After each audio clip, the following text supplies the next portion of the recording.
చేస్తున్నారు. అందరూ భోజనం చేస్తున్నారు.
ఒక దగ్గర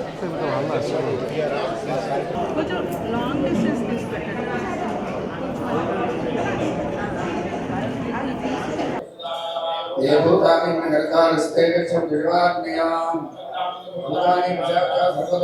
सर्वेषां विरोधे लापाठकर्मादे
Vivayan Bhadrakali Prastham Devaradhari Kriva Venkanteswara Sarvapuri Samudayapatike Shekapame Vandhani Salovandake Chedamjala Rambulishra Khan Sure Srila Chekutsor Chekuleshwari Maharashe Mahadevi Manaswamashini Jayavikaye Vivare Shurharani Avodayam Veda Chekudyam Yeshwari Uttanam Kame Gangute Niswahi Mantra Chedamni Vivasani Krivi Mahabharata Sarvara Vatmani Upayona Sumedava Kedayani Adam Gure Srila Chedamni Salavasini Namaskar Namaskar Bhodvakeshani Gopesh Goperi Nasrapakeshwari Namaskar Sanjisthe Namsvati Pranayana Krishna Gopeshwari Mahamekar Bhoshwe Bhedora Nisra Malam Vil Malam Bhedya Sarvasandeso Brahmana Vedse Chayam Chandreshri Khat Amdar Manoputre Me Bhagavadharani Mahamad Ahyanatan Swami Prajastan Melche Pran Kalyana Sobhana Se Gope Granthe Japse Swarche Jogni Sapamaya Namaste Vakshe Narini Sada Prasavana Prasaveshwari Shakti Lakshmi Dhanapitani Otanindani Vedse Sunme Rakshanaritine Uttam Lakshmi Mahalakshmi Bharyam Lakshmi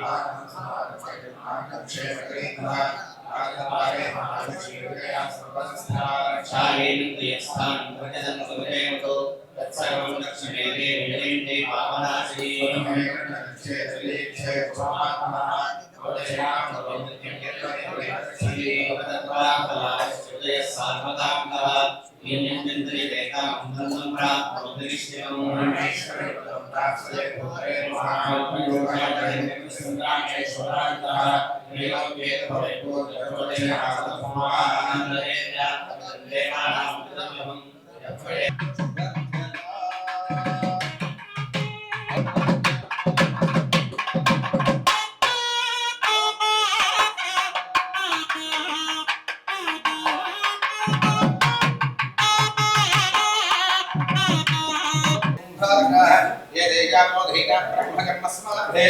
Om Buhu Om Buah Om Subah Om Maha Om Janah Om Tabah Om Dasyam Om Dasavidur Parehyam Mama Upat Kadurgachyattvara Mama Upat Kadurgachyattvara Sri Parameshwara Punyattham Subhe Sovra Muhurte Sri Mahavishnu Rakhiya Pravattamanasya Andhya Brahmane Diyapatesya Namahagalve Vaivasthavam Mantare Kaliyuge Brahmage Jidbhot Dive Bhartavaksya Bhartakande Asmitayo Dakshin Dibbage Sri Sayasya Vayu Vidibhage Krishnakudavanyo Panjarete Sobhana Puraya Namaste Devata Brahmana Dhavasmi Vartaman Vivahari Kanyantro Limanayana Sri Visvavasunam Samvatsale Uttarayane Vasanto Om Hemantarudoho Madhamase Om Suklamakshe Saptam Nyayam Masarahar Saptam Nyayam Parmasar Yuktanam Ravivasar Yuktanam Subhavasar Yuktanam Subhaya Subhaya Vandradhya Mihishtrayam Sriman Siddha Gotrasya Namadayasya Dandramala Gotrodbhavasya Lakshman Namadayasya Tadhanma Patnevatyam Uma Namadayvatyam Rahul Namadayasya Swanal Namadayasya Sahakumbhanam Kshemastai Vidhirvidhyami Bhayayarojya Asaisvarya Sundarmadhagamoksha Chatur Kirpalapuksha Tadhityadhammaishya Vruchadhammarojya Vruchadhamma Cinchidamanovan Tyavadhityadham Bhasyam Bhavichandramauli Avalakarna Mahasyayinkare Kale Haivavadasiva Kareinika Khyayine Bhairave Savitrina Vayapani Subhagari Samrajyasmi Prada Chidrupi Paradevata Bhalavadi Sri Rajarajeshwari Aruna Kirnajale Vida Devakasa Dhuri Pustaka Vidhasta Idara Garmana Kyullaga Bharavastani Dhurivala Nityakalyana Seda ఇది బాలాంతరసుందరైరాదేవతాజీవః యా కుందేంద్రతుషారహారధవలా యా శుభ్రవస్త్రాన్విద యా వీణావరదండమండితగ్రాయా స్వేరపద్మాసనా యా బ్రహ్మాత్మవేదకాంతిజననీ యా వై జగన్మోహినీ సామాత్మాదరస్పదే భగవతే నిశ్చయజాడ్యాపః ఓం శ్రీం సరస్వతీ ధ్యాయామి ధ్యానం సమర్పయామి ఆవాహయామి నవరత్న మదిర సింహాసనాన్ని సమర్పయామి పాదయోపాధ్యాయం సమర్పయామి హస్తయోధ్యాయం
ఛార్జింగ్ పెట్టిన బ్యాటరీలో బాగా కాలు ఉన్నాయి వచ్చేసి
प्रिय मेधासो अच्यता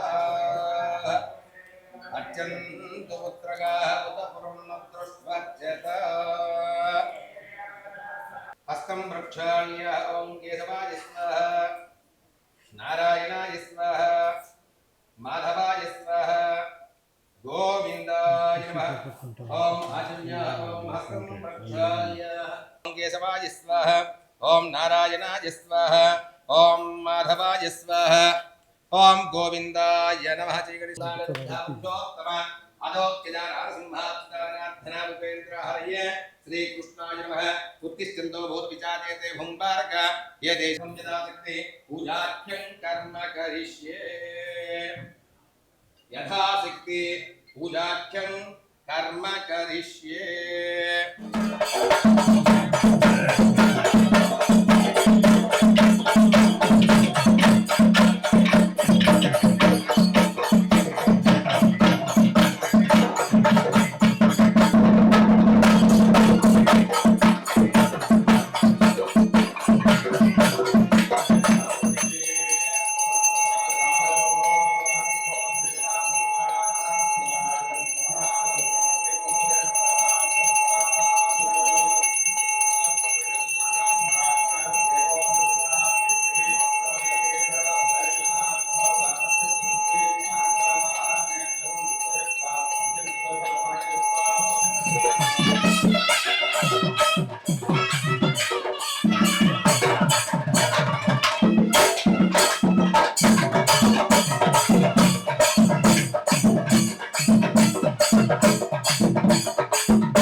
Dostan నేను అట్లా వెళ్ళి కూర్చుంటాం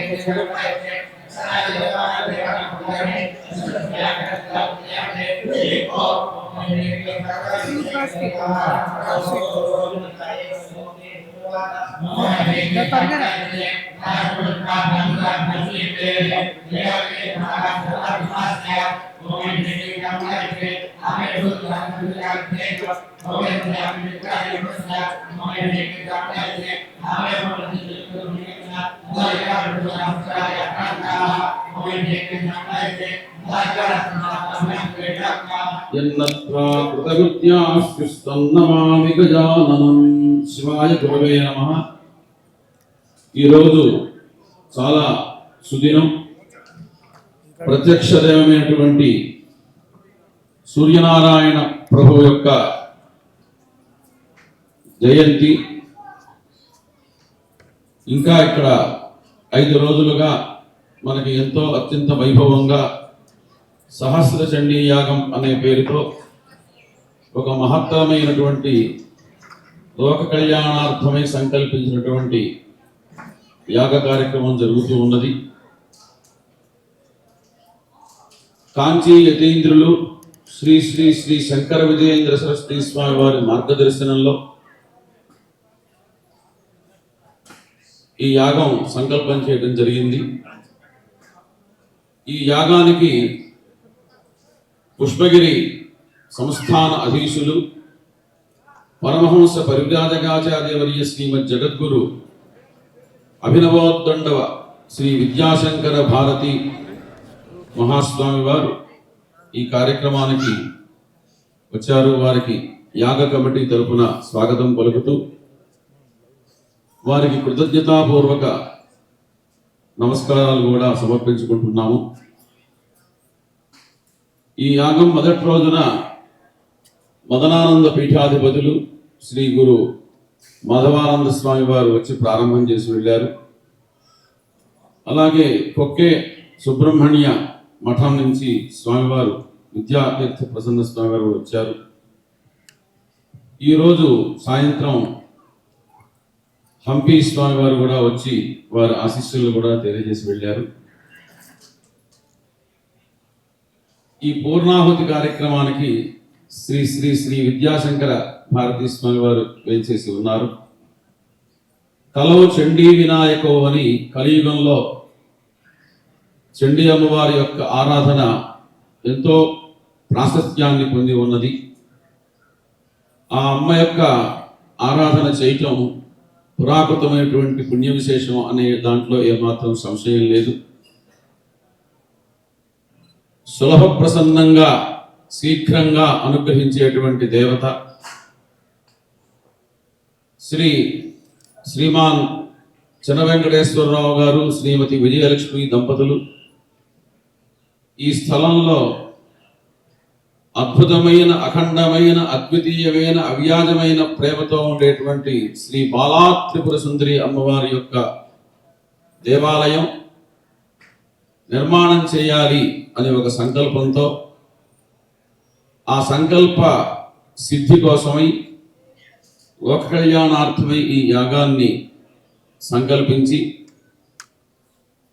ఈ యాగానికి అనేక మంది మహానుభావుల యొక్క ఆశీస్సులు, అనుగ్రహం ఉండాలి అని ఎంతోమంది పెద్దల్ని పిలిచారు. ఈరోజు ప్రత్యేకంగా 108 మంది సువాసనికులు పిలిచి వారందరితో సామూహికంగా శంకరాచార్య భగవత్పాద విరచిత శ్రీ సౌందర్యహరి స్తోత్ర పారాయణాన్ని కూడా గావించారు.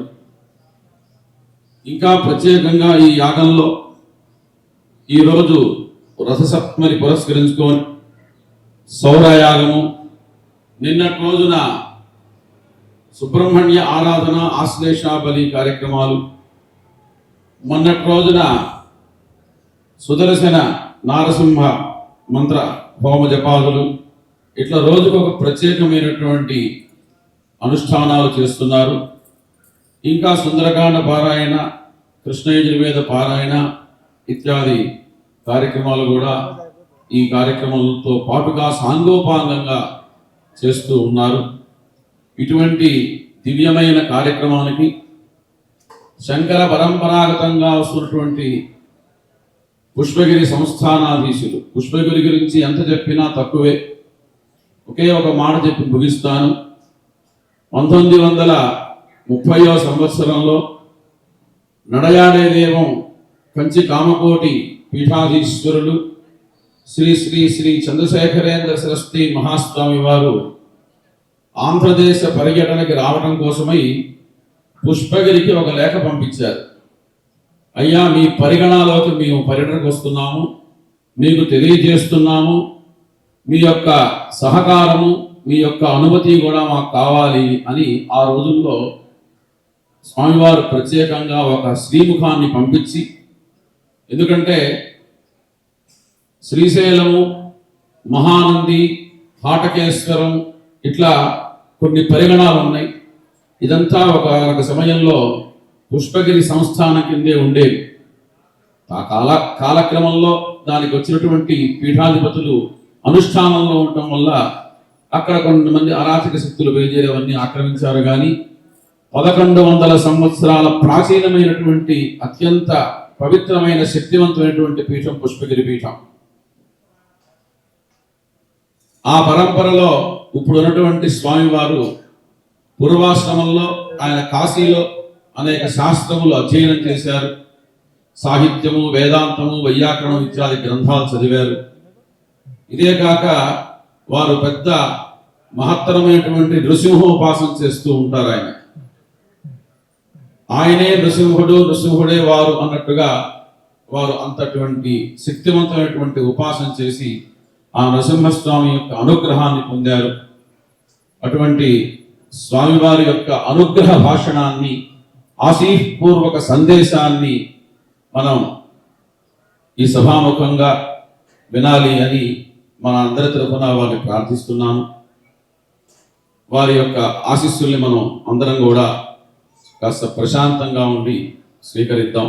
హరహర శంకర, జయ జయ శంకర. ఈరోజు రథసప్తమి,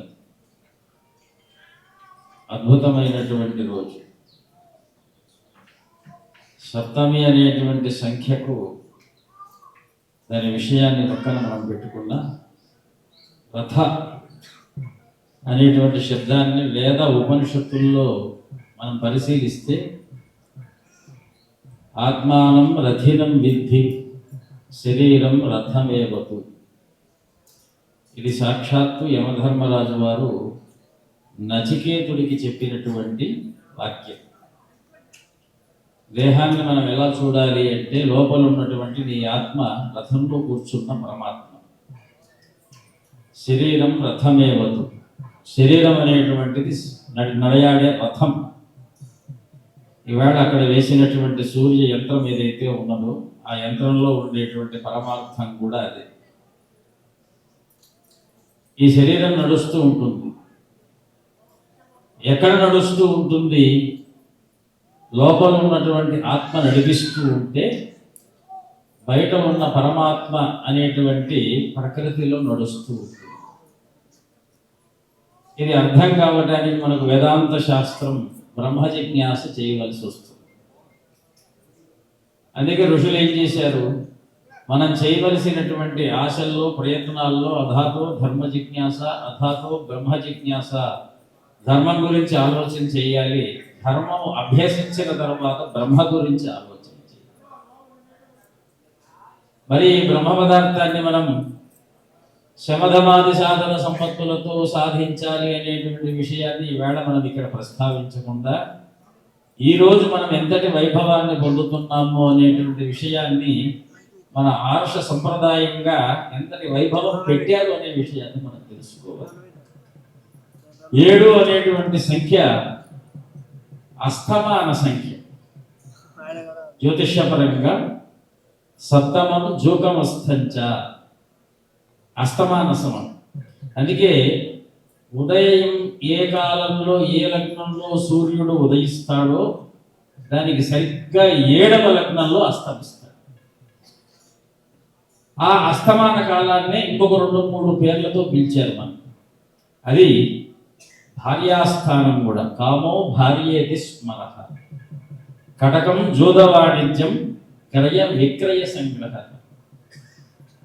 ఇవన్నీ కూడా పక్కన పెడితే సప్తమం అంటే సప్త అనేటువంటి దీంట్లోనే అస్త అనేటువంటి శబ్దం దాగి ఉన్నది. మనం సూర్యుడిని ఎందుకు అర్చించాలి అంటే శరీరంలో ఉండేటువంటి సకల విధములైనటువంటి ప్రారంధాన్ని అస్తమింప చేయగలిగిన శక్తి ఆయనకున్నది కనుక ఈవేళ రథ సప్తమి. రథము శరీరం విద్ధి కాబట్టి శరీరము. సప్తమి అంటే మనకు ఏ క్రమంలోనైతే జన్మ వచ్చింది, ఎలా వచ్చింది?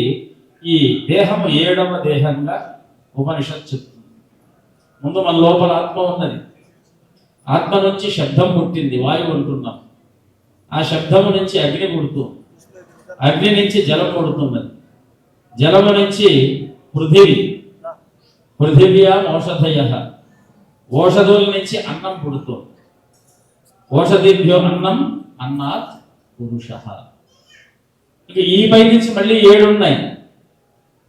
అవి ఏమిటంటే రక్త, మజ్జ, వస, మాంస, అస్థి, మేధ, శుక్ల అనేటువంటి 7 గుణాలతో మనం కనిపిస్తున్నాం తప్ప అవన్నీ కూడా రోజు పుడుతూ ఉంటాయి, రోజు నశిస్తూ. ఈ దేహం చూడండి, మనం పోతేనే పోతామని మనం అనుకుంటున్నాం, అది తప్పు. రక్తం లోపల నశించిపోతుంది. రక్తముతో పాటు మజ్జ అనేటువంటి ధాతు, దానికి ఒక 3 రోజులు ఆయుర్దాయ ప్రమాణం. రక్తానికి 18 గంటలు లేదా 24 గంటల లోపల గడ్డగట్టాలి, లేకపోతే మనల్ని గట్టెక్కిచ్చేస్తుంది. మళ్ళీ కొత్తగా ఆహారం తీసుకోవాలి, అది మళ్ళీ రక్తంగా మారాల్సిందే. ఆహారం లేకపోతే రక్తం లేదు, రక్తం లేకపోతే శరీరంలో జీవం లేదు. ఇదే సైన్స్ మనకి ఎప్పుడో చెప్పారు. ఈనాడు మన వాళ్ళు డాక్టర్ గారు వాళ్ళందరూ కూడా ఈ జీవము ఎలా పైన ఆపరేషన్ చేయాలి అంటే మళ్ళీ ఆ రక్తం గడ్డగట్టవలసింది. రక్తం గడ్డగట్టలేదు అంటే వైద్యపరంగా అక్కడ మహావ్యాధి దాగి ఉన్నట్టు. క్యాన్సరు ఇత్యాది ఇన్ఫెక్షనల్ డిసీజెస్ ఏవైతే దేహమంతా పాడి చూసేటువంటి రోగాలు ఉన్నాయో అవన్నీ మెదడు నుంచి పాదం వరకు వ్యాపిస్తే వ్యాధి అక్కడక్కడ ఉంటే రోగం. కాబట్టి శోకరోగములు, వ్యాధులు, ఆది వ్యాధులు అంటే పుట్టుకతో ఉండేటువంటివి, మధ్యలో వచ్చి చరమాంకం వరకు ఉండేటువంటివి, అప్పుడప్పుడు వచ్చి పోయేటువంటివి ఏవైతే ఉన్నాయో ఆ వ్యాధులని పోగొట్టేటువంటి తత్వం ఎవరి మీద ఉన్నది అంటే ఆరోగ్యం భాస్కరాదిచ్చే.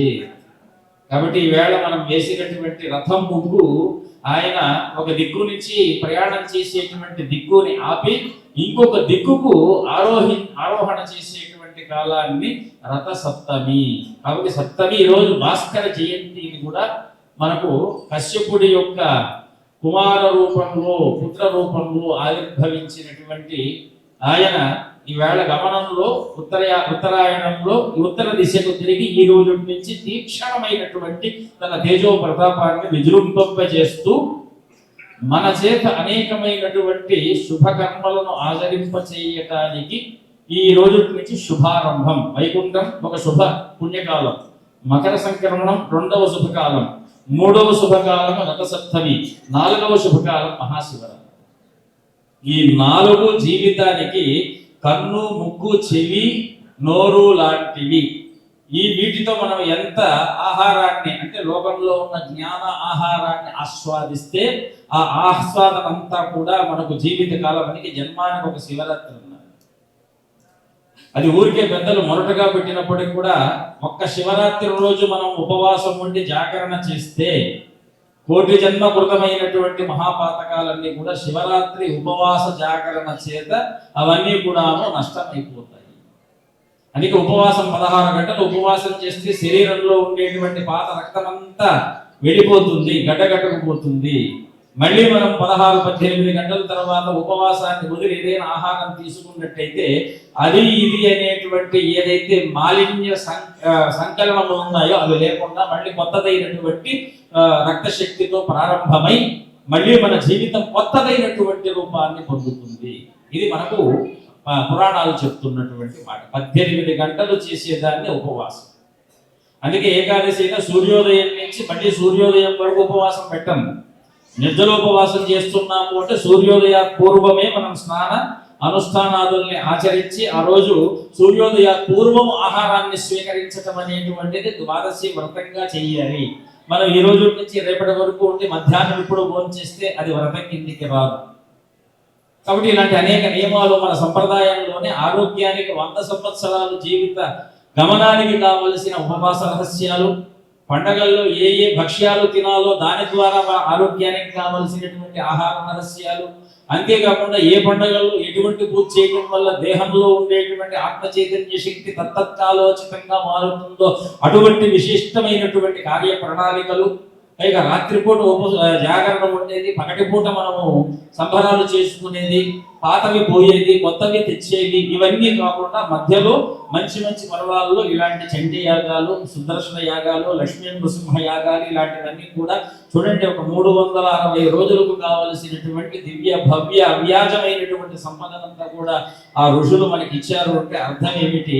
మనం చెడు ఆలోచనలలో కాకుండా ఇటువంటి ధార్మికమైనటువంటి ఆలోచనలతో ముందుకు సాగిపోతూ ఉంటే ఒక 10 మంది కలుస్తారు, వాళ్ళకు జ్ఞానం వస్తూ ఉంటుంది. ఆ జ్ఞానం ద్వారా ఇంకొక 10 చోట్ల ఈ కార్యక్రమాలు జరిగే అవకాశం, మనకు ఒక మానసిక వికాసం, లోకంలో ఒక అద్భుతమైనటువంటి ధర్మ ప్రచారం. ఇంతటి ప్రణాళికను మనం వదిలి ఈరోజు అనేక రకములైనటువంటి సాధనల్లోకి వెళ్ళిపోతుంది, శోధనలోకి వెళ్ళిపోతున్నాం. సాధనలే వెళ్ళటంలో శోధనకు వెళుతున్నాం. అంటే ఏదైనా ఇది చేయాలి అంటే ఎందుకు చేయాలి, మనం దానికి సైంటిఫికల్గా ప్రూవ్ ఇస్తే తప్ప మేము చేయలేమనేటువంటి పరిస్థితుల్లో సైన్స్ అయినా ముందు ఉన్నదాన్ని కనుక్కునిందే తప్ప అది కనుక్కొని మళ్ళీ కొత్తగా ఇంప్లిమెంట్ చేసింది ఏం లేదు. ఇప్పుడో మహర్షులు బియ్యం అనే పదార్థాన్ని తిరిగి రుచి చూసి తర్వాత పండించమన్నారు. ఓషధి అనేటువంటి దాన్ని నింగిన తర్వాత నువ్వు బాగుంటే అప్పుడు నువ్వు డాక్టర్ తిరిగి దాని గురించి తెలుసుకోమన్నారు. మందు వేసుకునేటప్పుడే దాని గురించి మనం ఇది ఉందా లేదా అనేటువంటి ఆలోచన మొదలు పెడితే రోగం ముదిరిపోతుంది తప్ప మందు గురించి తెలుసుకునే అవకాశం ఏమాత్రం లేదు. ఈ మొత్తం వ్యవహారానికి ఈ రోజు ఎందుకు ఇక్కడ మనం ప్రారంభం చేస్తున్నాము అంటే ఈ క్రియనంతా చేసేటువంటి ఒక దేవత ఉన్నది. ఆవిడ్నే ఇందాక మా సుబ్రహ్మణ్యం గారు చెప్తూ చండి అన్నారు. అందులో అమ్మవారు సప్తశతి శ్లోకంలో సప్తశతి అనేటువంటి దుర్గా సప్తశతి మహాత్మ్యంలో యాదేవి సర్వభూతేషు బుద్ధి రూపేణ సంస్థిత, యాదేవి సర్వభూతేషు మాతృరూపేణ ఛాయారూపేణ నిద్రారూపేణ విద్యారూపేణ క్షాంతి రూపేణ లక్ష్మీ రూపేణ బుద్ధి రూపేణ యోగ రూపేణ రాత్రి రూపేణ చూడండి ఎన్ని రూపాల్లో ఉన్నానో నేను. ఓషధ రూపంలో ఉన్నా, అన్న రూపంలో ఉన్నా, శరీర రూపంలో ఉన్నా, ఇచ్ఛా రూపంలో ఉన్నా, శివ రూపంలో ఉన్నా. శివుడి యొక్క ఇంద్రియాణం అధిష్టాత్రి భూతానాం చాకలేషు చ భూతేషు సతతం తస్మై మహాదేవ్యై నమో నమః. కాబట్టి అన్ని భూతముల యందు ఆవిడే ఉన్నది. అటువంటి చండీ యాగం కలియుగంలో తలచినంత మాత్రము చేతనే అమ్మవారు మన శరీరంలో ఉండేటువంటి చండమని పిలువబడేటువంటి ఒక మహా రాక్షస గుణాన్ని హననం చేసేటువంటి దేవత. చండము అనేటువంటి పేరు మనకు చండీ సప్తశతిలో కనిపిస్తున్నప్పటికీ కూడా ప్రతి ఒక్కరిలోనూ చండ అనేటువంటి ఒక గుణం ఉన్నది. దాన్నే చెడి కోపే అన్నారు. కోపం, రమ్మంటే కోపం, పొమ్మంటే కోపం, కూర్చోమంటే కోపం, తినమంటే కోపం, ముందుకు రావద్దంటే కోపం, ఉన్న చోట ఉండమంటే కోపం. ఇంత కోపాన్ని అందుకే కలియుగంలో చండీ వినాయక, చండీ వినాయకవు ఎందుకన్నారు అంటే వినాయకుడు అనేటువంటి ఆయన సకల విఘ్నములను తీస్తే చండీ అమ్మవారు విఘ్నములకు కారణమయ్యేటువంటి కోపాన్ని శమింపజేసేటువంటి, అందుకే అమ్మవారు కూడా చండీ చాముండి అంటే చండముండులనేటువంటి ఇద్దరిని కూడా అమ్మవారు రాక్షస బాధ లేకుండా ఈ అవనికి చేసి లోకానికి చేసింది కనుక చండిని చంపినటువంటి ఆవిడ చండి అయింది చండుణ్ణి, చాముండుని చంపినటువంటి ఆవిడ చాముండి అయింది. అందుకే చండీదేవి ఎక్కడుంది? కటక్లో ఉన్నది అమ్మవారి శక్తిపీఠం. చాముండి శక్తిపీఠం ఎక్కడ ఉన్నది? మైసూరులో ఉన్నది. చూడండి ఎక్కడెక్కడ అమ్మవారి యొక్క స్థలాలు ఉన్నాయో అక్కడ అమ్మవారు మనకు ఈ రోజు మనం కోరుకోవాల్సింది ఒకటి, జీవితంలో అన్నిటికీ అన్ని విఘ్నాలకు కారణభూతమైనటువంటి ఏదైతే కోపం ఉన్నదో, విఘ్నములకు కారణమైన అలసత్వం ఉన్నదో, కోపంతో మనం అలసత్వాన్ని పొందుతాం. దీన్నే గీతాశాస్త్రంలో సంఘాత్ సంజాయతే కామః, కామాత్ క్రోధోపి జాయతే, క్రోధాత్ భవతి సమ్మోహః, సమ్మోహాత్ స్మృతి విభ్రమః, స్మృతి భ్రంశాత్ బుద్ధినాశః, బుద్ధినాశాత్ కర్మస్య. సంఘం నుంచి పుట్టేది ఏమిటి? చండు అనే రాక్షసు. వాడు ప్రతిదానికి కోపాన్ని కలగజేస్తూనే ఉంటాడు. మరి చండీ అమ్మవారిని చేస్తే చాలా మంది అంటారు, అబ్బో వాడు చాలా కోపంగా ఉంటారంటే. ఇక్కడ ఉన్న పండితులందరూ చండీ పారాయణ చేస్తారు, మేము చేస్తాం, వారు చేస్తారు. ఎక్కడ కోపం లేదు. వస్తుంది, ఎప్పుడు వస్తుంది? సహనం పోయినప్పుడు వస్తుంది. ఆ సహనాన్ని ఎప్పుడు కూడా అమ్మవారు మనకి ఇస్తూనే ఉంటారు కనుక చండీ. కలిలో మనకు కావాల్సింది ఏమిటి? సహనము. ఈ విషయాన్ని లోకంలో ఎందుకు ప్రతిపాదించాలి? కలిలో మిగిలిన దేవతల కంటే కూడా చండీ విఘ్నేశ్వరుని ఎందుకు చేయాలి అంటే సహనము అనేటువంటి ఒక గుణము మనకు అలసత్వం, మందత్వం లేకుండా మన పనులు మనం చేసుకునేటువంటి గుణాన్ని ఇచ్చేటువంటి వాడు గణపతి. కాబట్టి ఆ గణపతికి మనం తెల్లవారితో నిద్ర లేవగానే వెళ్ళి నమస్కరించాలి. చండీ నామ జపాన్ని మనం ఎప్పుడూ కూడా చేస్తూ ఉండాలి. ఇటువంటి చండీ యాగాలను మనం ఎక్కడెక్కడ చేస్తూ ఉంటామో అమ్మవారు నమః ప్రకృతి భద్రాయి శివ నియతా ప్రణదాస్మక, నమః ప్రకృతి, ప్రకృతిని కాపాడేటువంటి ఏకైక దేవత చండీ. ఇది మనం బాగా తెలుసుకోవాలి. మిగిలినటువంటి మనం అంటుంటాం, తిరుమలకు వెళ్తామండి, అక్కడ స్వామివారు ఏం చేస్తున్నారు? ప్రకృతి అంతా కూడా పాడైపోతూ ఉంటే, దేవాలయాలు అపచారం జరుగుతూ ఉంటే, అంటే ఆయన ఆత్మస్వరూపుడు, జ్ఞానస్వరూపుడు. ఆయన పని జ్ఞానం ఇవ్వడం మాత్రమే. ఆయనను కాపాడేటువంటి, ప్రకృతిని కాపాడే పని ఎవరికి అప్పచెప్పాడు? ఆయన అమ్మవారికి అప్పచెప్పాడు. అందుకే మనం కేవలం దర్శించేసేసి కాపాడేయమంటే కుదరదయ్యా. కనీసం ఇటువంటి యాగాల్లో మనం వచ్చి ఒక నోటితో ధన సహాయం చేసుకుని ధనంగా కార్యక్రమాలు చేసేవాళ్ళు వేల మంది ఉన్నా కూడా భక్తుల యొక్క ఆవాసం ఎక్కడ ఉంటుందో, సంఘం ఎక్కడ ఉంటుందో, సమూహం ఎక్కడ ఉంటుందో, భక్తుల నోట పలికేటువంటి శబ్దం ఏదైతే ఉంటుందో దాన్నే సంఘశక్తి అన్నారు. కాబట్టి మనమంతా ఏం చేస్తున్నాము? ఆ నోరుని దుర్వినియోగపరుస్తూ అనవసరమైనవన్నీ మాట్లాడతాం తప్ప.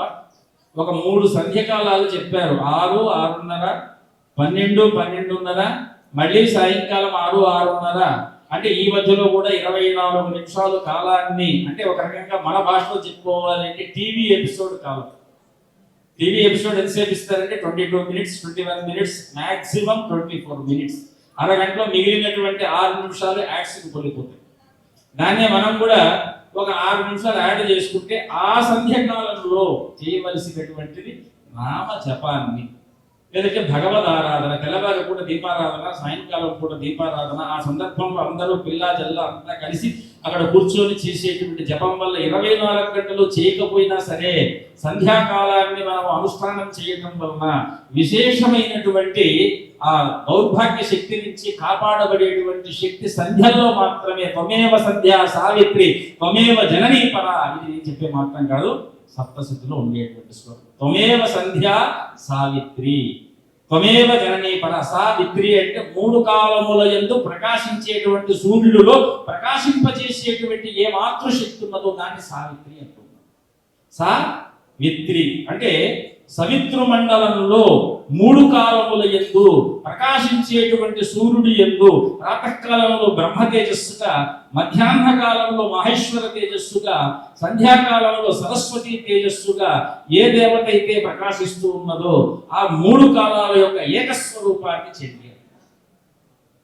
చూడండి ఎంత గొప్ప. ఇప్పుడు మనం చండీ అమ్మవారిని చూసామా లేదా అంటే తెల్లవారి సూర్యోదయం నిలబడితే బ్రాహ్మి అనేటువంటి మాటకు ఆయుర్వేదంలో ఒక మాట అంటారు, డి విటమిన్. బ్రాహ్మి అమ్మవారిని ఎందుకు అమ్మగారు డాక్టర్ గారు బ్రాహ్మి డి విటమిన్, దాన్నే మనం బ్రాహ్మి అంటాం. డి అంటే ఒక రకంగా చెప్పాలి అంటే అది ఎముకలకు సంబంధించిన అస్తిత్వము. ఎముకలు ఏమంటామంటే తెలుగు భాషలో సంస్కృతంలో అస్థి. అస్థి అంటే ఉన్నది. దాన్నే ఆస్తికులు నాస్తికులు అంటున్నాం. కాబట్టి తెల్లవారు కూడా ఎవరైతే డి విటమిన్ తీసుకుంటారో వాళ్ళకు డి అనేటువంటిది it's not a form of vitamin, అది ఒక ఫార్మ్ ఆఫ్ ధైర్యం. తెల్లవారి పూట బ్రాహ్మీ ముహూర్తంలో లేచి అమ్మవారి యొక్క శక్తిని ఆస్వాదించేటువంటి వారికి, ధైర్యం లేని వారిలో ఒకటే ఒక సైకలాజికల్ సిస్టమ్ ఉంటుంది, బోన్ డెఫిషియన్సీ. ధైర్యం ఉన్నవాడిలో ఏముంటుంది అంటే ఎముకల పటుత్వం. ఆ ఒక్క పటుత్వము, కండరాల పటుత్వము, అంగాల పటుత్వముతో, ఆ మాట పటుత్వంతో, బుద్ధి మేధాశక్తితో అన్నిటికీ మూలమైనటువంటి ఆధారమైనటువంటి విటమిన్ డి విటమిన్. దాన్నే మనం బ్రాహ్మి. అందుకే చిన్నపిల్లలకు బ్రాహ్మీ వస ఇవ్వండి, వాళ్ళకు బాగా అద్భుతమైనటువంటి వాక్ సంపదలు కలుగుతాయి అని చిన్నపిల్లలకు బ్రహ్మముహూర్తంలో లేపటం. ఎందుకంటే బై డిఫాల్ట్ చైల్డ్ ఏజ్ నుంచి మనకి డి విటమిన్ రావాలి. మధ్యలో ఇప్పుడు 60 ఏళ్లకో 70 ఏళ్లకో నేను తెల్లవారి 3 గంటలకు 5 గంటలకు డి విటమిన్ పొందుతారని దేహం పొందే అవకాశం లేదు. ఎందుకంటే మీకు ఈ యొక్క ప్రాసెస్ స్టాప్ అయిపోయి కొన్ని సంవత్సరాలు అయిపోయి. కానీ ఇప్పటి నుంచి ప్రయత్నం చేసినా మళ్ళీ కొంతకాలానికి అది రీప్రాసెస్ అయ్యే అవకాశం ఉన్నది, మళ్ళీ పునర్చైతన్యాన్ని పొందే అవకాశం ఉంది. అయిపోయిందంటే 5 నిమిషాలు పడుతుంది. మధ్యాహ్నం పూట వచ్చేటువంటి విటమిన్స్ సంధ్యాకాలంలో, ఎందుకంటే గాయత్రి మహామంత్రం చేత ఏ నీళ్ళు అయితే మనం వదులుతున్నామో ఆ నీటిని ఆవిరి చేసే శక్తి మధ్యాహ్నం పూట చిక్కుతుంది. తెల్లవారి పూట నీటిని ఆవిరి చేసే శక్తి లేదు, పొగను నీటిగా మార్చే శక్తి ఉన్నది. కానీ మధ్యాహ్న కాలంలో నీటిని ఆవిరి చేసేంత ప్రచండ భావకిరణ శక్తులు ఉన్నాయి కనుక మన శరీరంలో ఉండేటువంటి అద్భుతమైనటువంటి తమో గుణం రూపంలో ఉండేటువంటి ఏ తాపం ఉన్నదో ఆ తాపాన్నంతా కూడా సంహరించేటువంటి శక్తి కాబట్టి ఈశ్వర, ఎందుకంటే లాగేసేటువంటి వాడు మన శరీరంలో. అందుకే మధ్యాహ్న కాలంలో సంధ్యావందనం మనం చేస్తూ ఈ నీటి ద్వారా ఆ యొక్క పరమాత్మకి ఇచ్చేటువంటి అర్ఘ్యం ఏమవుతుంది అంటే లోకంలో ఉండేటువంటి ఏ తామస గుణములు అయితే వాటి ఎందుకు కూడా ఈ యొక్క నీళ్ళన్నీ కూడా వజ్రాల్లా తగిలి ఈ లోకానికంతా కూడా జ్ఞాన ప్రసారమైనటువంటి సూర్యుడి యొక్క శక్తిని అందజేస్తాయి. అది వైదికమైనటువంటి మాట. నిజానికి మన శరీరంలో చెప్పాలంటే మధ్యాహ్నం పూట కే విటమిన్ పనిచేస్తుంది. మధ్యాహ్నం పూట మనకు పనిచేసేటువంటి విటమిన్ కే విటమిన్. కే విటమిన్ అంటే దేనికి వాడతామో బ్లడ్ గడ్డగట్టించడానికి వాడేటువంటి విటమిన్. అందుకే మధ్యాహ్నం పూట మన శరీరంలో ఏముందో కావాలి, ఆహారం కావాలి. మనకు ఆహారం లేకపోతే కుదరదు. అందుకే అమ్మవారిని ఇంకో రూపంలో చెప్పారు, అంబితమే నదీతమే దేవితమే సరస్వతి. తెల్లవారి పూట అమ్మవారు జల రూపంలో ఉంటుంది. అందుకే స్నానము, పానము, ప్రక్షాళనం అన్ని కూడా, తీర్థపానము ఇవన్నీ కూడా తెల్లవారి పూట నీళ్ళలో ఎందుకు చేస్తుంటాము అంటే దైవశక్తి నీటిని ఆశ్రయించి ఉంటుంది. అందుకే స్నానంతో ప్రారంభమవుతుంది. కాబట్టి సరస్వతి అమ్మవారు ఏ రూపాన్ని పొంది ఉంటుంది? నీటి రూపాన్ని పొంది ఉంటుంది. అందుకే నాలుక ఎప్పుడు తడిగా ఉంది అంటే ఆ తడిలో ఉండేటువంటి అమ్మ సరస్వతి. అందుకే రసన అమ్మవారిని మనం ఏం పిలుస్తున్నాము? జిహ్వాగ్రే సరస్వతీ దేవి. ఈ మూల ఉంటుందట. ఏ రుచిని చూసినా సరే నోట నీరు ఊరుతుంది. చూశారా? ఆ ఊరేటువంటి నీరుని ఊరింపజేసేటువంటి శక్తి అమ్మవారికి. అంటే కేవలం ఆహారాన్నే కాదు, చెప్తూ ఉన్నా కూడా నీరు ఊరింపజేస్తుంది. అది 3ంటికి ఉంటుందట. ఆహారానికి ఉంటుంది, జ్ఞానానికి ఉంటుంది, కవిత్వానికి ఉంటుంది. ఇలాగ అమ్మవారి యొక్క ప్రకృతిలో ఎక్కడెక్కడ ఏ ఏ శక్తులు ఉన్నాయో ఆ శక్తులన్నీ కూడా మనకు చెప్తున్నారు. అందరికీ చాలా ముఖ్యంగా కావలసినటువంటి విటమిన్ ఈ విటమిన్. ఎందుకంటే మన రూపం ఏదైతే ఉన్నదో ఆ రూపాన్ని అందరికీ అద్భుతంగా చిత్రీకరింపచేసేటువంటి విటమిన్, ఇక్కడ ఉండేటువంటి ట్యానింగ్స్ ని డిటాన్ చేసేటువంటిది, మన యొక్క స్కిన్ ని కాస్మాలజీ అనేటువంటి పేరుతో ఆ కాస్మిక్ ఎనర్జీ చేత ఒక అద్భుతమైనటువంటి ప్లేట్ కోటింగ్ ఇచ్చి చూడగానే అబ్బాయి ఎంత తేజస్సుగా ఉన్నారండి, అద్భుతంగా ఉన్నారు, ఇంతటి అందమా ఇంతటి సౌందర్యమా అనేటువంటి రూపం ఎక్కడి నుంచి వస్తుంది? సంధ్యాకాలంలో మనం పెట్టే దీపం నుంచి వస్తుంది. సంధ్యా విద్యే సరస్వతి. ఎందుకంటే జ్యోతిస్వరూపిణి సంధ్యా, జ్యోతిస్వరూపిణి దేవి సంధ్యా విద్యే సరస్వతి. ఎందుకంటే దీపంలో నూనె ఉంటుంది. ఆ నూనె ఎలాగైనా మనం పెట్టేటువంటి దీపం ద్వారా వెలుగుతుంది. వెలిగినటువంటి దీపంలో ఉన్నటువంటి నూనె ఆవిరి రూపంలో అంటే కిరణ రూపంలో అందరినీ కూడా పట్టుకోవటం వలన మనం ఏదైతే రాత్రిపూట చలిలో, ఎండలో, వేడిలో ఈ సన్ స్క్రీన్ లోషన్స్, చలికి ఆవ నూనె, నువ్వుల నూనె ఇవన్నీ దేహానికి అప్లై చేస్తూ ఉంటాము. అటువంటి అప్లికేషన్స్ అంతా కూడా సంధ్యాకాలంలో పెట్టే దీపంలో ఉందయ్యా, వెలిగించే లైట్ లో లేదు అనేటువంటి విషయాన్ని, ఈ లైట్ మనల్ని లైట్ చేస్తే దీపంతో పెట్టేటువంటి ఆ దీపం మనలో హెవీనెస్ నింపి ఆ హెవీనెస్ లో నుంచి ఒక అద్భుతమైనటువంటి అమ్మవారి యొక్క ఆల్మైటీ శక్తిని కూడా మనలో ప్రకాశింపజేసే శక్తి జ్యోతికి మాత్రమే ఉంది. ఈ యొక్క దూత అయినటువంటి లైట్కు లేదు. చూడండి, 3 కాలాల్లో అమ్మవారు త్వమేవ సత్య సావిత్రి త్వమేవ జననీ పరా. ఈరోజు యాగం చేస్తున్నాం. త్వం స్వాహ త్వం స్వధ వషట్కార స్వరాత్మిక అర్థమాత్రా స్థిత నిత్యం యానుచ్చార్య విశేషత. ఇవన్నీ కూడాను చండీ సప్తశతిలో ఉన్నటువంటి మంత్రాలే, మాటలే తప్పితే నేను చెప్తున్నటువంటి మాటలు కావు. అమ్మవారిలో ఏముంది అంటే అమ్మవారు ఒక్క మాటగా చెప్పారు. ఏమిటి అంటే నేను నిన్ను కాపాడుతున్నా. ఏ రూపంలో కాపాడుతున్నా? పార్వతి రూపంలో కాపాడుతున్నా. కవచంలో ఉన్నటువంటి మాట. పార్వతీదేవి ఏమేమి ఇస్తుంది మనకు? అందుకే మాతాచ పార్వతీదేవి పితాదేవో మహేశ్వర బాంధవా శివభక్తాశ్చ స్వదేశో భువనత్రయం అని అన్నారు మన శంకర భగవత్పాదులు అన్నపూర్ణ స్తోత్రం చెప్తూ. మాతాచ పార్వతీదేవి పితాదేవో మహేశ్వర. ఎందుకు అంటే అమ్మవారు మనకు శరీరం ఇచ్చింది. తల్లి ఏమిస్తున్నది? శరీరాన్ని ఇస్తున్నది. అందుకే రక్త మజ్జావసామాంసాన్యస్తి మేధాంసి పార్వతి. కవచంలో చెప్తున్నటువంటి అన్ని ఎన్నో ఆలం బ్రహ్మాండ మే రక్షే, ఇలాగా నేత్రం నేత్రేశ్వరి కదా, ఇలాగ శరీరంలో ఉండేటువంటి సకల భాగాలని అన్నిటినీ కూడా అన్ని అమ్మవార్లు కాపాడుతూ ఉంటే పార్వతి అమ్మవారు అంటే శివపత్ని అయినటువంటి పార్వతి మాతృస్వరూపిణి రక్త మజ్జ వస మాంస అస్థి మేధా శుక్ల అనేటువంటి 7టికి అధిష్టాన మాతృస్వరూపంగా పార్వతీదేవి కాపాడుతున్నది అని శంకర భగవత్పాదులు చిన్నగా మనకు అన్నపూర్ణ స్తోత్రంలో ఈ అన్నం ద్వారా మాతృశక్తి మీలో ఉద్భవిస్తుంది అని చెప్తూ రక్త మాతాచ పార్వతీదేవి. మాత అంటే శరీరం, పితాదేవో మహేశ్వర జ్ఞానం. శరీరము ప్లస్ జ్ఞానము ఈక్వల్ టు ఏమవుతుంది అంటే మనిషి యొక్క జీవితం. బాంధవాః శివభక్తాశ్చ స్వదేశో భువనత్రయం. మనం ఎక్కడికెక్కడికో అమెరికాలకు వెళుతూ ఉంటాం, ఆస్ట్రేలియాలకు వెళుతూ ఉంటాం, రకరకాలైనటువంటి విదేశాలకు వెళుతూ ఉంటాం. అక్కడ ఉన్నటువంటి కల్చర్స్ నేర్చుకొని వచ్చి మనల్లో ఇక్కడ ఉన్న వాళ్ళని క్రీచర్స్ గా చూస్తూ ఉంటాం. కానీ ఇక్కడ ఉన్నటువంటి క్రియేచర్స్ కాదు, వీళ్ళు క్రియేటర్స్ అనేటువంటి విషయాన్ని ఆ కల్చర్ మనకు దెబ్బతీసినప్పుడు మనం అన్కల్చర్డ్ గా ఉన్నాము. ఇప్పుడు కల్చర్డ్ కావాలి అంటే క్రియేటర్స్ మధ్యలో ఉండేటువంటి క్రియేటర్స్ మధ్యలో మనం బతకాల్సి వస్తుంది. ఆ క్రియేటర్స్ ఎవరు అంటే ఈ యాగాన్ని సంకల్పం చేసుకొని ఒక అద్భుతమైనటువంటి వాతావరణాన్ని నిర్మించి ఇలాగ యాగశాలతో మనం అద్భుతంగా ఆ యొక్క ధూళి చేత ఈ యొక్క ప్రాంగణాన్ని అంతా చండమయం చేస్తూ అంటే చండీదేవి యొక్క శక్తితో మనం నింపుతూ కళ్ళల్లో నీరు కాగుతున్నా, ఒళ్ళంతా చెమట పడుతున్నా, ముక్కులో ఘాట్ వస్తున్నా, నోట్లో మంటలు తడబడుతున్నప్పటికీ కూడా ఆ ఋత్విక్కులు ఉపవాస వ్రతంతో మనమందరూ కూడా ఎంతో కొంత ఈ దేహాన్ని శుష్కింపజేస్తూ ఈ అద్భుతమైనటువంటి కార్యక్రమంలో ఓపికగా ఒక 20 నిమిషాలు స్వామివారు తెలిసిన విషయాన్ని చెప్తూ ఉన్నప్పుడు కూడా శ్రద్ధగా వింటున్నాను. చూశారు, ఇది చెప్పింది. ఎందుకంటే శ్రద్ధారూపేణ సంస్థిత యాదేవి సర్వభూతేషు శ్రద్ధారూపేణ సంస్థిత నమస్తస్యై నమస్తస్యై నమస్తస్యై నమో నమః.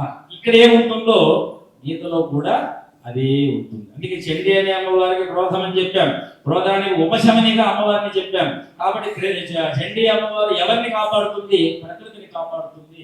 ఆ ప్రకృతిలో ఉండేటువంటి చండత్వాన్ని కాపాడుతుంది. అందుకే సంఘా సంజాయతే కామః కామాత్ క్రోధోపి జాయతే అని ఇక్కడ ఉన్నటువంటి పదానికి అక్కడ మన శ్రీకృష్ణుడు వారి గీతలో చెప్తే ఇక్కడ చిన్న మాట మనం ఇంకొక మాట అనుకోవాలి. ఏమిటంటే ఇక్కడ అమ్మవారిని శ్రద్ధారూపేణ సంస్థిత అని నాకు ఇప్పుడే అన్నాం కానీ దానికి గీతల్లో ఉండేటువంటి ఒక వాక్యం చెప్పి మనం పూర్ణాతికి వెళ్దాం. 17-18 అధ్యాయంలో మొదటి శ్లోకంలో సత్వానురూప సర్వస్య శ్రద్ధా భవతి భారత శ్రద్ధామయోయం పురుషః యోమే శ్రద్ధా సయేవ. ఎవరిలో నేను శ్రద్ధ రూపంలో ఉంటానో వాడిని నేనే. ఇక్కడేమో అమ్మవారిని ఏమని పిలుస్తున్నాము? యాదేవి సర్వభూతేషు శ్రద్ధారూపేణ సంస్థిత. ఇక్కడ అన్వయం కుదుర్చుకుంటే చండీ సప్తసతి ప్రథమాధ్యాయంలో అమ్మవారు విష్ణువు ఇద్దరు వేరువేరుగా లేరు. ఆయన యోగ నిద్రలో ఉన్నప్పుడు అమ్మవారు నిద్రారూపంలో ఉంటుందట. అందుకే యాదేవి సర్వభూతేషు నిద్రారూపేణ సంస్థిత నమస్తస్యై నమస్తస్యై. బ్రహ్మదేవుడిని ఆ చెవిలో నుంచి పుట్టినటువంటి రాక్షసులు మన నిద్రలో ఉన్నప్పుడే రాక్షసులు పుడతారు తప్ప మేలుకొని ఉన్నప్పుడు రాక్షసులు పుట్టవు అనేటువంటి విషయాన్ని చండీ సప్తసతి మనకు చెప్పకనే చెప్తున్నటువంటి మాట. మనం అట్లే నిద్రపోతూ ఉంటే వీళ్ళిద్దరూ మధుకైకపల్లినటువంటి వారు బ్రహ్మాన్ని చంపడానికి వెళ్ళారట. నిజానికి ఆయన చంపడానికి కాదు, ఆయన చేస్తున్నటువంటి విచిత్రమైన క్రియేషన్ చూస్తున్నారు. ఇందాక మనం చెప్పాం క్రియేషన్స్, కల్చర్స్ అని. అదేదో బాగున్నది, అది మనకు కావాలి అని చెప్పి కొంత బాగా గమనించిన తర్వాత ఆయన చేతులు వేదాలు ఉన్నాయి, ఆ వేదాలను తిప్పుకోదామని చెప్పి ప్రయత్నం చేస్తూ అంతం బ్రహ్మాండ మధ్యతో ఆయన దగ్గర ఉన్నటువంటి ఆయన నుంచి కొట్టేసి లాక్కుపోవాలి.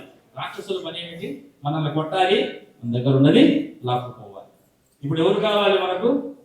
అమ్మవారు యోగ నిద్రలో ఉండగా అప్పుడు బ్రహ్మదేవుడు రాత్రి సూక్త విధానంతో అమ్మవారిని అర్చన చేస్తే అమ్మవారు ఆ లఘువుగా ఆ శరీరం నుంచి పక్కకి వెళ్ళగా విష్ణువు ఆ నిద్ర నుంచి జాగ్రత్త అవస్థకు వచ్చి మధుకైకములతో 5000 సంవత్సరాలు హోరాహోరీ పోరాడితే కూడా వాళ్ళని గెలవలేకపోతే అప్పుడు ఆయనే నాకు ఏదైతే అద్భుతంగా మీరు పోరాడుతున్నారు, నేను మీ చేతుల్లో ఇంత బలహీనంగా అయిపోతానని నాకు తెలియదు కాబట్టి నాకు ఏదైనా ఒక వరాన్ని ఇమ్మని అడిగారంట.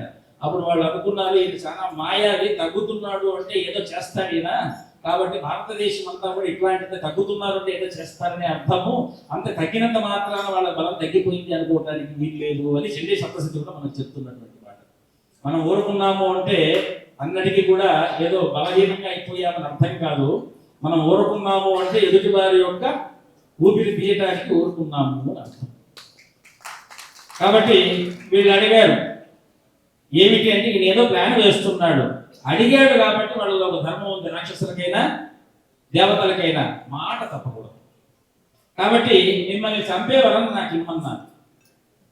వాళ్ళేం ఆలోచించారు, ఇక్కడంతా చూసిన తర్వాత ఆవాం జహి నా ఎత్రోరుని సరిలేన పరికృత, ఎక్కడైతే నీళ్లు లేకుండా ఉంటుందో అప్పుడు ఆయన మొత్తం ప్రపంచమంతా కూడా ప్రళయాన్ని, మహాప్రళయాన్ని పొంది నిద్రలో ఉండేటువంటి ఆయన సృష్టి చేయకుండా ఉండేటువంటి సందర్భంలో వ్యాపించి ఉన్నటువంటి ఏకారణంలో ఉన్నటువంటి స్థలంలో ఎక్కడ నీరు లేదు అక్కడ మమ్మల్ని పెట్టి చంపమంటే అప్పుడు ఆయన తన యొక్క జగనాల మీదుగా ఆ జగభాగంలో పెట్టి వారిద్దరిని కూడా సంహరణం చేయటం జరిగింది. కనుక ఎవరికైనా ఎక్కడో ఒక చోట ఎంత మేధావులము అని చెప్పుకుంటూ మాకంటే శక్తిహీనులు, ఎందుకు పనికిరారు, సంప్రదాయహీనులు, ఈ యొక్క రకరకాలైనటువంటి వ్యాఖ్యాన ధోరణితో ప్రేరేటువంటి వారికి అందరికీ కూడా ఒక్క మాట మనం చెప్పుకోవాలి, ఈ రోజు సమయము అనుకూలత ఉంది కదా అని వాక్కుని మనము దుర్వినియోగపరుచుకోకూడదు. అదే ఈ యొక్క యాగాలకు ముఖ్యమైనటువంటి లక్ష్యం.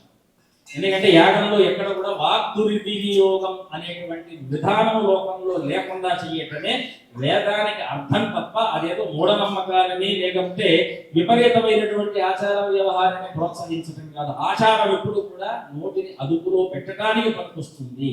అందుకే పూర్వం నుంచి ఇటువంటి ఆచారం ఎప్పుడైతే కనుమరుగవుతుందో ఒక్కసారి ఆలోచించండి. నేటి సమాజం ఎవరి నోరైనా ఎవరి బుద్ధి అయినా సరే అది అదుపు లేకుండా ప్రవర్తిస్తుంది. ఎవరిని ఉద్దేశించలేదు. ఆచార ప్రభవో ధర్మ ధర్మస్య ప్రభురచ్యుత అని మనం చెప్తున్నటువంటి మాటకు నిదర్శనంగా ఈ యాగాన్ని సంకల్పం చేసి మనకందరికీ ఈ సంధ్యాకాలంలో రథసప్తమి కాలాన పూర్ణాహుతి అనేటువంటి మహాభాగ్యంతో పాటు ఈ యొక్క సత్సంగం చేసుకునేటువంటి అవకాశాన్ని కల్పించినటువంటి వెంకటేశ్వరరావు గారు, వారి పత్ని జానకి అమ్మ, విజయలక్ష్మీదేవి, వీరిద్దరికీ కూడా వారి సత్సంకల్పానికి ఎప్పుడూ కూడా మా ఆశీర్వచనాలు ఉంటాయి. ఎందుకు అంటే వారు ఏదో ఒక భవిష్య ప్రణాళిక చెప్పారు, అద్భుతమైనటువంటి ప్రణాళిక. అది అమ్మవారికి మనస్సుతో మేము సంకల్పం చేస్తాం, ఆవిష్కరించిన తర్వాత చూడమని చాణక్యుడు చెప్పారు. మనసా చింతితం కార్యం వచసా న ప్రకాశీయత్ అన్నారు.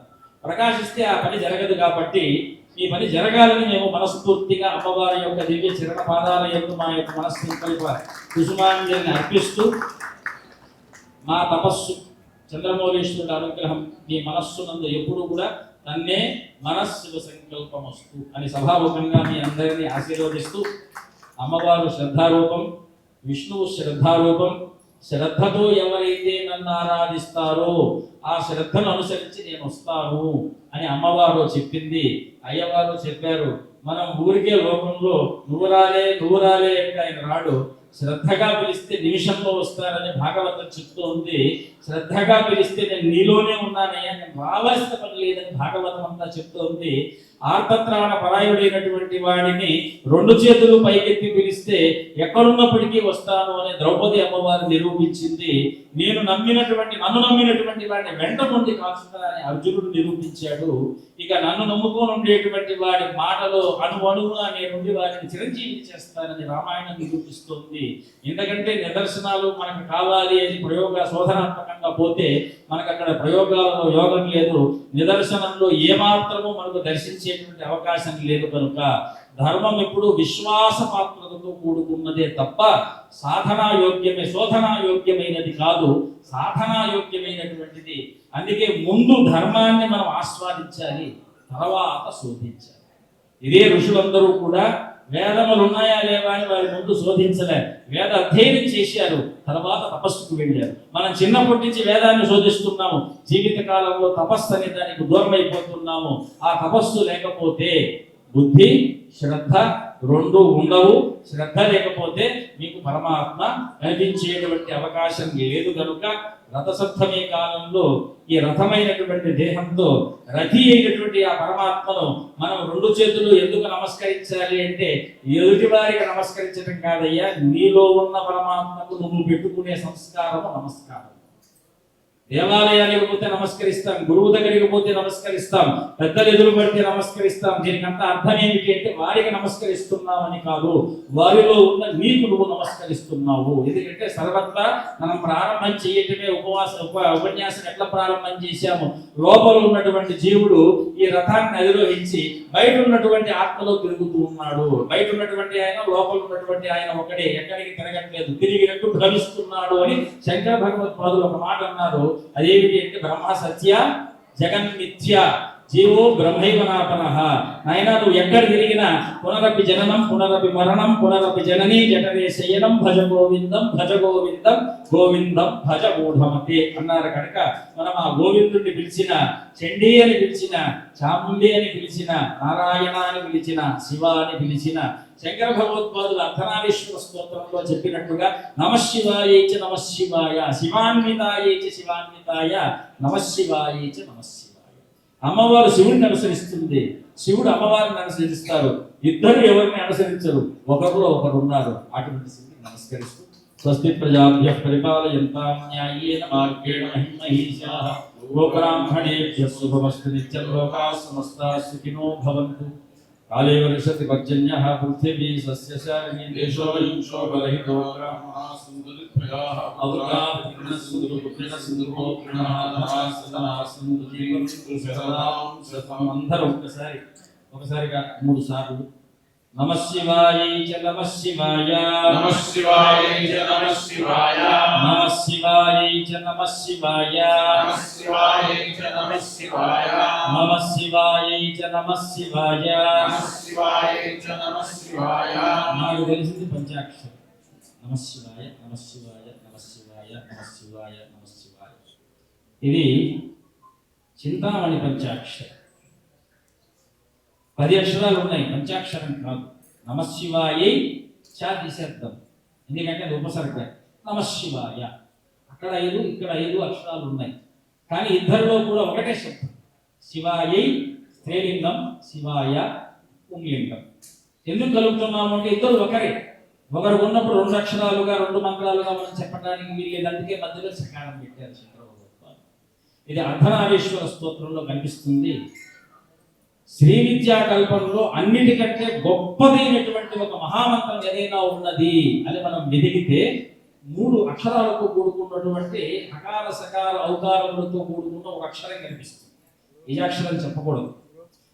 మళ్ళీ మహన్యాసము మంత్రశాస్త్రము చూస్తే క్షకార రకార ఔకారాలతో కూడుకున్నటువంటి సంవర్తాగ్ని ప్రతీర్థ కనక ప్రస్పర్ధతి గోమయం అనేటువంటి మహన్యాసపూర్వకంగా ఉండేటువంటి ధ్యానానికి శ్లోకంగా ఒక నృసింహ బీజాక్షరం కనిపిస్తుంది. ఆ బీజాక్షరంలో నుంచి మకారంతో సంయోగమై ఊకారంతో ఆగేటువంటి ఒక మహాచింతామణి మహామంత్రం ఒకటి ఉన్నది. అది దానికి అధిష్టాన దేవత అర్ధనారీశ్వరుడు.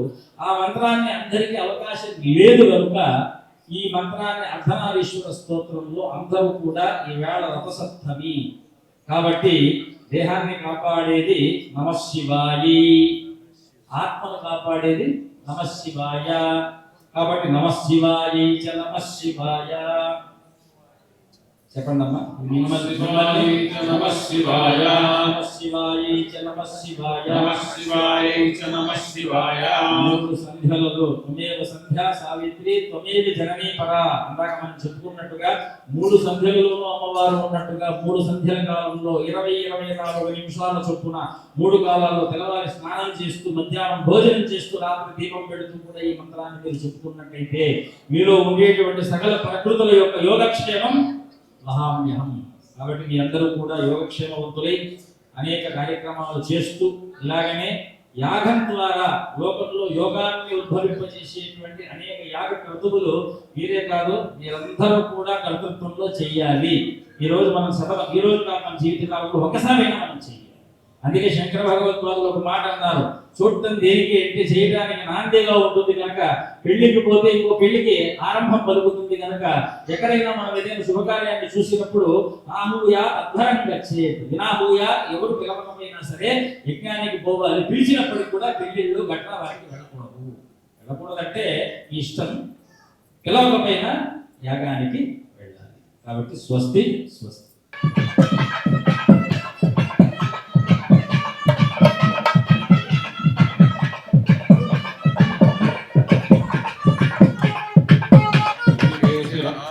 శోభయంతే ముఖం మమ ముఖకం శోభయ భూజాగం సంచ భగం కురు కామాహరజమదగ్ని శ్రద్ధాయే కామాయ. అహం రుద్రేభిర్వసుభిశ్చరామ్యహమాదిత్యేర్దవిశ్వదే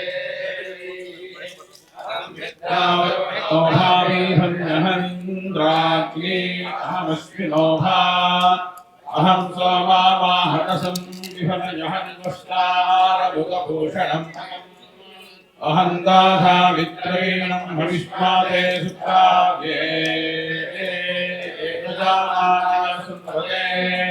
అహం రాష్ట్రీ సంగమామి వసూనాంతికృషే ప్రథమాజ్ఞా ताम्मा देवाप्यागतपुरुषाभूर्या वेशयन्ति आसो अन्नामग्नियो यस्यादेवप्राणिभ्येन स्वागतम् अंसवान्तो वक्षीस्तुतिस्तोदस्तद्धिवन्ते वदामि अहमेव स्वयमिदं वाराभिजिष्टं देवेभिरुतमानुषेभिः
రాత్రే భోయం విభో హరే అస్సామే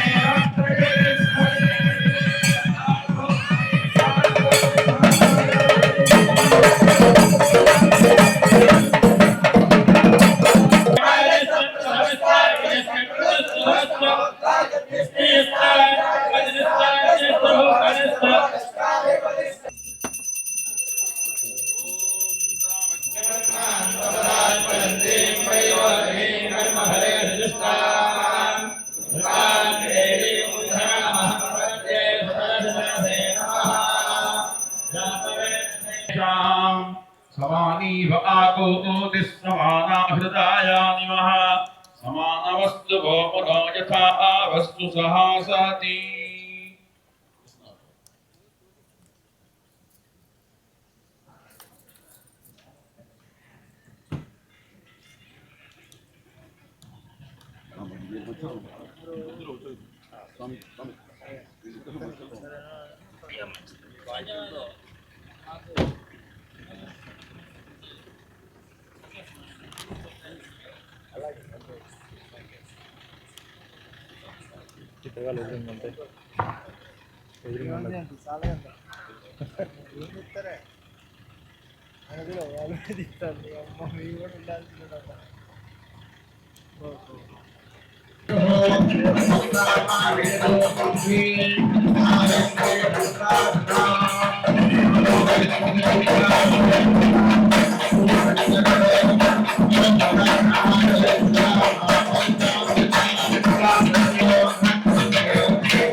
शुभ इति शुभे ओम स्वस्ति कृष्णयर्वेद प्रजा कृष्णयर्वेद सेवामवसादया इषेत्वोज्जेत्मा वायवस्त्व वायवस्त्र देवोऽस्त्रिता प्राप्य श्रेष्ठतमाय कर्मणे ओम ये देवा देवाय ये देवादिविभागा देवाय देवादिविभागा అగ్నిహోత్రం ద్వారా సకల దేవతలు తృప్తి పడతారు అనేటువంటిది మనకి వేద శాసనం. అగ్నిముఖ ఏవ దేవతా ప్రీణాతి. ఏ దేవతలని ఉద్దేశించి అన్నాది ద్రవ్యములు అగ్నిహోత్రం ద్వారా ఇస్తామో ఆ అగ్నిదేవుడు విశ్వానిదేవ వయునాని విద్వాన్, విశ్వంలో ఉన్నటువంటి సమస్త గూగుల్ మ్యాప్ ఆయనకు తెలుసు కాబట్టి, దేవ మార్గాలన్నీ ఆయనకు తెలుసు కాబట్టి ఆయన ఆ ద్రవ్యాలన్నీ తీసుకెళ్లి ఆయా దేవతలకి అందజేస్తాడు అన్నది. అయితే పూర్వకాలంలో అగ్నిహోత్రులు అనేటువంటి వాళ్ళు చాలా మంది ఉండేవాడు. అగ్నేస్త్రయోత్యాయాగుంసో భ్రాతర ఆసన్ను ముగ్గురు అన్నదమ్ములు ఉండేవాడు. పెద్ద ఆయన ఈ భూమి మీద మనపోటి వాళ్ళని చేసేటువంటి ద్రవ్యాలన్నీ ఇస్తూ ఇస్తూ ఆ జీవితం అంతా అలా అరిగిపోయింది. రెండో ఆయనకి వచ్చింది, ఆయన అలా చేశాడు. ఎప్పుడైతే అన్నయ్యలు ఇద్దరు కూడా ఇలా హవిస్సులు మోసి మోసి వాళ్ళ జీవితం అలా అయిపోయిందో, మూడో ఆయన అనుకున్నట్ట ఈ పని మనం చేయకుండా ఉండాలి, మనకంటూ సమాజంలో గుర్తింపు లేకుండా పోయింది అని ఆయన ఆ పని నుంచి తప్పుకున్నాడు. సరే, మనకి ఈ విషయం తెలియక మనపోటి వాళ్ళం ఏదో ఇంద్రాయ స్వాహ, అగ్నేయ స్వాహ, చండికాయ స్వాహ హోమం చేస్తున్నాం. హోమం చేస్తుంటే మరి ఆ ద్రవ్యం పైకి వెళ్ళట్లేదు, మనకి రావాల్సినటువంటి ఫలితాలు రావట్లేదు. దీని మీద మన వాళ్ళందరూ దేవతల్ని పట్టుకొని నిలబెట్టి అడిగారు, ఏమయ్యా మాకు రావాల్సినవన్నీ రావట్లేదు, సకాలంలో వర్షాలు రావట్లేదు, పంటలు పండట్లేదు, ఏమిటి అని. మాదేం లేదయ్యా, మీ నుంచి మాకు సరిగ్గా హవిస్సులు రావట్లేదు అని మన మీద ఒక నింద వేశారు. మేము చేస్తున్నాము, కావాలంటే మీ సూర్యుడు ఉన్నాడు ప్రత్యక్ష సాక్షి, ఆయన అడగండి, ఆయన సరిగ్గా రిపోర్ట్ ఇస్తున్నాడో లేదో. అంచేతను తీసుకెళ్లేవాడు మీవాడు పోస్ట్ మ్యాను, వాళ్ళు అడగండి అన్నారు. సరే, వాళ్ళు ఒకసారి ఎప్పుడు జరిగేది జరుగుతుంది కదా అనుకున్నది వాళ్ళు ఆలోచించాల. ఒకసారి దివ్య దృష్టిలో చూస్తే 2 అన్నయ్యలు మరణించారు, 3వ వాడు దాక్కున్నాడు అనే విషయం తెలిసింది. సరే ఎక్కడ వెతకాలి, వాళ్ళ లోకంలో దాక్కుంటే తెలిసిపోతుంది వాళ్ళకి. అందుకోసం ఆయన వచ్చి భూమి మీద దాక్కున్నాడు. ఆ దాహం తీసుకుందామని నీళ్లు తాగుతున్న సమయంలో చిన్న చిన్న చేపలు అనుకునేట వీళ్ళెవరో మన వాళ్ళు కాదు, మన రోజు వచ్చే చాకలి బట్టలు ఉతికేవాళ్ళు కాదు, వీళ్ళతో కాస్త కిరీటాలు ఆయుధాలు పట్టుకొని వచ్చారు, వింతగా కనిపిస్తున్నారు, మొన్న వచ్చి దాక్కున్నాయని కూడా వింతగా ఉన్నాడు, వాళ్ళకి వీళ్ళకి ఏదో సంబంధం ఉంటుంది అని చెప్పకనే చెప్పింది. అని చెప్పేటికి వెంటనే వీళ్ళు దాన్ని గమనించి, ఏంటి మావాడు ఏమైనా వచ్చాడు ఎక్కడ, మేము వెళ్ళిపోయిన అలా తీసుకోలేదు అంటే, కాదు పర్వాలేదు మీకు నేను మిమ్మల్ని జాగ్రత్తగా చూసుకుంటాం అంటే, లేదండి వచ్చాడు మా కోసం ఎవరు వచ్చినా చెప్పొద్దు అని చెప్పాడండి, పాపం మా ఆయనకేం ప్రాబ్లం వస్తుందో తెలియదు, నా విషయం ఎక్కడ మీరు చెప్పద్దండి, మమ్మల్ని చంపేస్తారు, మిమ్మల్ని మీరు చూసుకుంటాంలే అన్నారు. క్లూ దొరికింది కదా, పోలీసులు కదా క్లూస్ పట్టుకుంటారో టీము, ఆ క్లూ పట్టుకొని వెళ్ళారు. నీళ్ళలో ఎక్కడో లోపల దాక్కున్న అగ్నిహోత్రుడిని పైకి పట్టుకొచ్చి ఏమయ్యా ఏంటి నీ ప్రాబ్లం, చాలా ప్రాబ్లమ్స్ ఉన్నాయి మాకు, మీ పని మేము చెయ్యం, మా అన్నకి 2 మోసి వాళ్ళందరూ వెళ్ళిపోయినారు, మాకేమి భాగం లేదు దీంట్లో, మమ్మల్ని గుర్తించేవాడే లేడు, ఎన్నాళ్ళైనా మాకు సరైన జీతాలు లేవు, ఇంక్రిమెంట్ లేవు, పిఆర్సీ లేవు, ఏమీ లేవు, కాబట్టి ఈ పని చేయాలన్నాడు. ఓహో అట్లా, సరే ఇప్పుడు ఏం చేద్దాం, నీకేం కావాలి ఏమండి, లోకంలో ప్రతి వాడు హోమం చేస్తారు వాళ్ళ అవసరాలకి, వాళ్ళు రామాయ స్వాహ, శివాయ స్వాహ, కృష్ణాయ స్వాహ అంటారు, కానీ ఒక్కడు అగ్నయ స్వాహ అనట్లేదు. ఏది ఏమైనా ఫస్ట్ నాకు అగ్నయ స్వాహ అని నాకు ఆహుతి ఇచ్చిన తర్వాతే మీకు ఇచ్చేట్లయితే మీ పని ఒప్పుకుంటాను, లేకపోతే నేను ఒప్పుకోను అని ఆయన ఒక షరతు పెట్టాడు. అంతకంటే గత్యంతరం లేక ఆయన చక్కగా దేవతలందరూ కలిసి తీర్మానం చేసుకొని ఒప్పుకున్నారు. అయినప్పటికీ అగ్నిహోత్రుడికి ఈ పని ఇష్టం లేదు. అందుకోసం ఆయన ఏం చేశాడంటే ఈ చేపల్ని శపించాట. తమ శపతు ధియాధియాత్వావధ్యాసునియో మా ప్రావోచయితి తస్మాన్ మత్స్యం ధియాధియాఘ్నంతి శబ్దః. అందుకోసమే లోకంలో ఏ ప్రాణిని చంపడానికి కూడా ఒక సమయం ఉంది, కానీ చేపల్ని చంపడానికి సమయం లేదు. ఆ జాలంలో అహోరాత్రాలు ఎప్పుడైనా పడవలేసుకొని వెళ్ళి పట్టుకుంటూ ఉంటారు. ఎందుకంటే ధియాధియాత్వాధ్యాసు వద్దు అని ప్రత్యేకంగా చెప్పిన తర్వాత కూడా బుద్ధిపూర్వకంగా మీరు తప్పు చేశారు కాబట్టి మిమ్మల్ని మనుష్యులు ప్రయత్నపూర్వకంగా చంపుగాక అని ఆ అగ్నిహోత్రుడు చేపలకి మత్స్యాలకి శాపం ఇచ్చినట్టుగా వేదంలో ఇతివృత్తం. అటువంటి అగ్నిముఖాయ దేవత ప్రీణాతి, అగ్ని ద్వారా ఈ 5 రోజులు కొన్ని లక్షల ఆహుతుల్ని ఆ అగ్నిహోత్రుడి ద్వారా ఆ చండికా పరాభట్టానికి ఇచ్చాం. ఆవిడ స్వీకరించి యం చింతయితే కామం తంతం ప్రాప్నోతి నిశ్చితం. ఏ కోరికతో ఈ అనుష్ఠానం మనం చేశామో ఆ యొక్క కోరికలన్నీ కూడా మనకు నెరవేరుగాక. చండీ సప్తశతిలో చివరి శ్లోకం ఏంటంటే మతిం ధర్మే గతిం శుభా. మన యొక్క మనస్సు మతిం ధర్మే, ధర్మం ఏంటి నా మనస్సు ఉండాలి, తద్వారా నాకు శుభమైనటువంటి మార్గములు కలగాలి అన్నదే చండీ సప్తశతిలో చివరి 8 అక్షరాలు. కాబట్టి మన మనస్సు ఆ అమ్మవారి యొక్క అనుగ్రహం వలన ధర్మ మార్గంలో ఉండి మనకి శుభమైనటువంటి మార్గములు మనకు కలగాలి అని ప్రార్థిస్తూ నమః పార్వతీపతే హర హర మహాదేవ ఉత్తర నీరాజనం బహువై పుష్పాని భక్పజావికాయై బహువ్రీహ్యవాని బహుమాశతిలాయై బహుహిరణ్యాని బహుహస్తికాయై బహుదాస పురుషాని రైవత్యై పుష్టివత్యై బహురాజస్పోషాయై రాజాస్తు. మంగళం శ్రీ మహాకాళ్యై మహాలక్ష్మీ